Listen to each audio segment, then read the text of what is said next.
But we're all together here tonight, and I just want to begin by thanking each and every single one of you. You've been so amazing for us, with us, to us, for the duration of this, and I cannot thank you enough. And I want to begin by thanking my family. My mom, Melissa, I hope is still here. Where are you, Mom?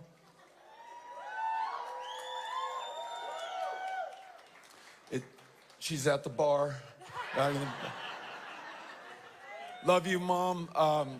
You know, some of you know this, some of you don't, but in addition just to being an extraordinary human being and to being my mom and the mom of Aaron and Charlotte, my two wonderful sisters, and the strongest person I know, we learned that my mom had cancer just months ago, and a pretty aggressive form of cancer at that. And the whole time that we've been campaigning together, and she's been pushing us and supporting us and encouraging us, she's been in the fight of her life, literally, and undergoing chemotherapy and treatments in Houston and then coming back to El Paso. But without fail, the unconditional love and support and the push that you give me day in and day out kept me going throughout this. So, Mom, I love you so much.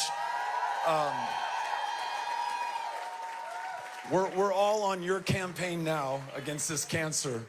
And my sister Charlotte, my sister Erin, Maximo, Patrick, this entire family, Brooks, Christine, Jimmy, Jane, all the family who came in from out of town, love you all so much. For Amy, who, you know, sometimes folks will say, it was so nice of your wife to give you permission to do this.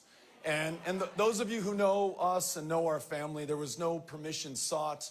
There was no permission granted. This was a decision that you and I made together. And we did this because of the other part of our family. Ulysses and Molly and Henry, they continued to be the impetus for this. We know that at some point or other, we will face their judgment for what we do or what we fail to do at a moment of truth like this one.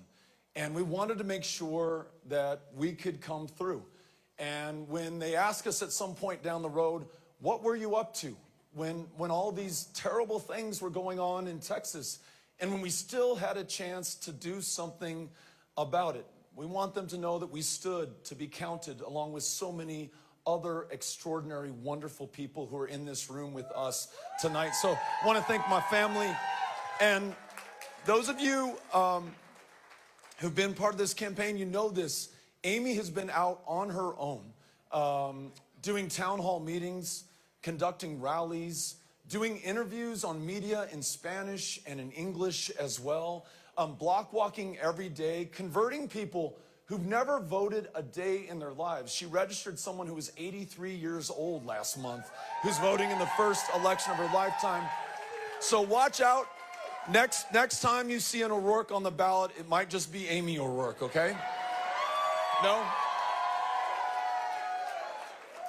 I want to thank all of our friends who are here again, who have supported us back from running for sixth grade class president at Mesita Elementary, Chris Cummings and others, and everyone who's been giving us a push along the way and helping out as we've been in the campaign of our lives. I mean, we've put every ounce of effort, every moment of time that we have into this, and you all know that, and you've been there for us, and you've been there for our kids, and you've been there for counsel and guidance, and even, you know, Mike Waters' spiritual direction and connecting me to the higher power in our life. And so to my friends who are here, thank you all for your love and your kindness to me.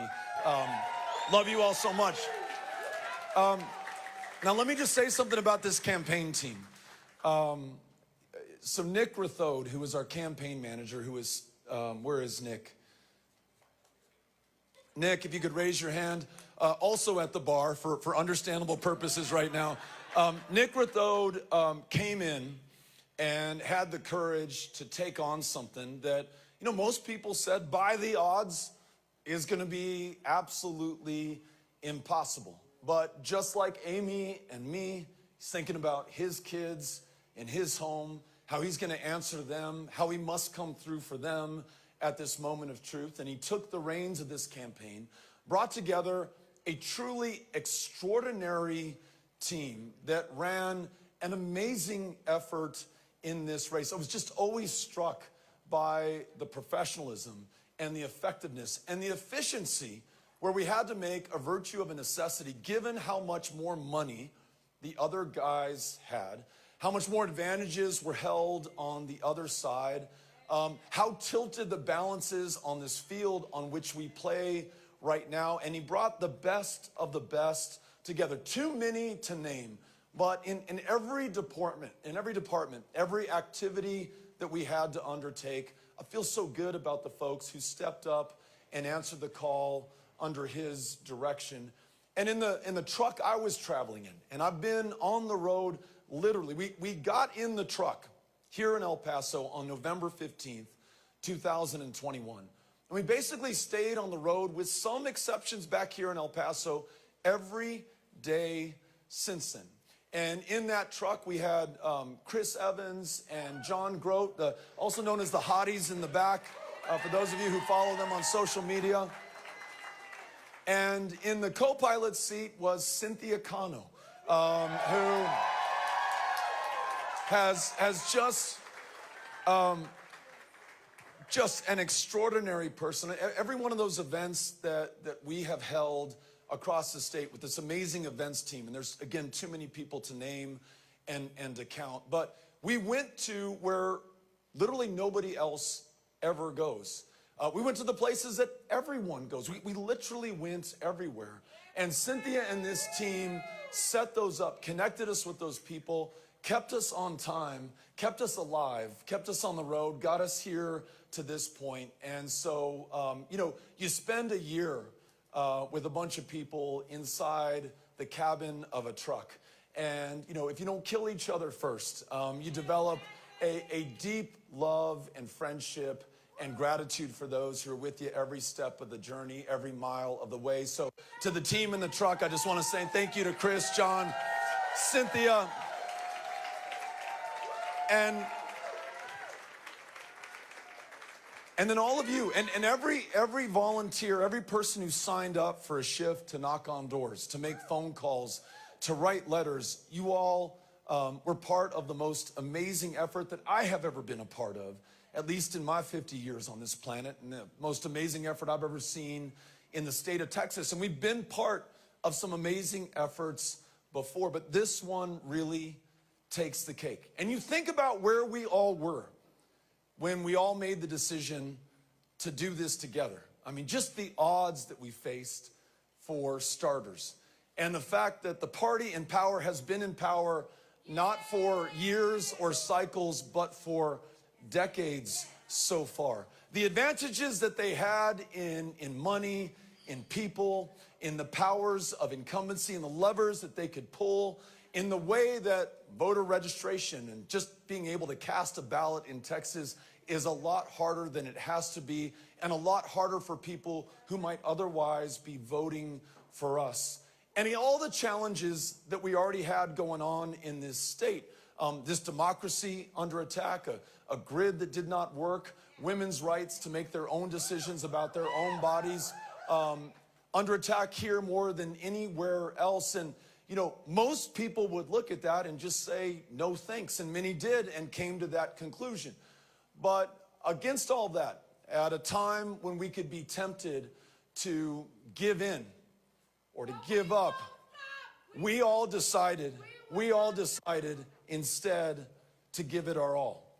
And that's what I think distinguishes us and defines us right now. Everything that we could possibly give to this, we gave to this. And I don't mean the candidate, and I don't mean the staff. I mean every single person who was a part of this campaign. This amazing finance team that, though the governor had more resources and more ability to raise resources, outraised the sitting governor of the state of Texas 3 quarters, 3 different reporting periods. All the small dollar donors, all the big dollar donors, the 95,000 plus volunteers who knocked on more than 5 million doors across the state of Texas, made millions more telephone calls, wrote tens of thousands of letters, made these amazing banners that we saw hanging over freeway overpasses all across the state of Texas. You all are amazing. And here's what we decided to do together. Once in action, we realized that action, that work, that being with one another is the absolute antidote to despair or succumbing to current conditions or the status quo. It took us across the entire state of Texas. It's the only way to meet a state this big and this divided, to go to where people may not see eye to eye with us. So you could not be too rural or too Republican represented or too big or blue for that matter, for us to be there, to listen to you, to learn from you, to seek the common ground in front of us, and to find out where we could agree and where we could work together. That's what I want to see for my Texas and for my country going forward. In a state that has this level of voter suppression and voter intimidation, the hardest in the nation in which to cast a ballot or to get your name on the rolls to be registered to vote in the first place, we made those who've been shut out from this democracy our priority. And when I talk about those 5 million doors and the millions more phone calls made, we were targeting those who had themselves been the targets for disenfranchisement in the state of Texas, bringing in new voices that we had never heard from, votes that had never been counted, the very people who should be able to decide the outcome of this election. And against a governor in a state where there are no campaign contribution limits, where he started, folks, $50 million ahead the day that we entered this race. This team never gave up. Hundreds of thousands of people gave whatever they could, $5, $25, $50. And through this finance team, they were able to get people to give a lot more than that as well. And then we used those resources as effectively, as efficiently as we possibly could, knowing that we would never be able to outspend the incumbent, our opponent, but knowing that those resources were precious and we had to use them to get to those doors of those voters who otherwise we would never hear from in this election. In other words, all of us doing all we could with what we had, where we were, wherever we were across the state of Texas, the most awesome undertaking that I've ever had the pleasure or the honor to be with. And it brings us now to this moment where, after we have described to our fellow Texans the choice in this election, after some truly historic failures in this state over the last 8 years, we offered a vision, a Texas where every woman makes her own decisions about her own body and her own future and her own health care. A state where children don't have to fear going to school and being gunned down in their classroom and their parents having to identify them by the shoes that they are wearing. Same school's teachers not having to work 2 or 3 jobs to make ends meet because we treat them with enough respect. We pay them enough so they can focus on that most important job in front of them. A state where we expand Medicaid and folks can afford to see a doctor, go to a mental health provider, fill a prescription, be healthy enough to go to school or to work or to raise their families. A state where we are no longer incarcerating people for possession of a substance that is legal in most of the rest of the country right now. These are things that not just Democrats agreed on, but Republicans, independents, our fellow Texans from across the state. And the best way that I can put all of this in a way that maybe any of us can understand is we just want a state where people are free enough and healthy enough to be able to pursue their potential and rise to fulfill their true promise. A state where we are not defined or divided based on our differences, but find the common interest for the common good right here on the common ground before us. Well, that still is the Texas that I want to live in. That is the dream that I, and I hope all of us, will continue to pursue. I don't know what form that will take. I don't know what my role or yours will be going forward, but I'm in this fight for life. I'm in this with you.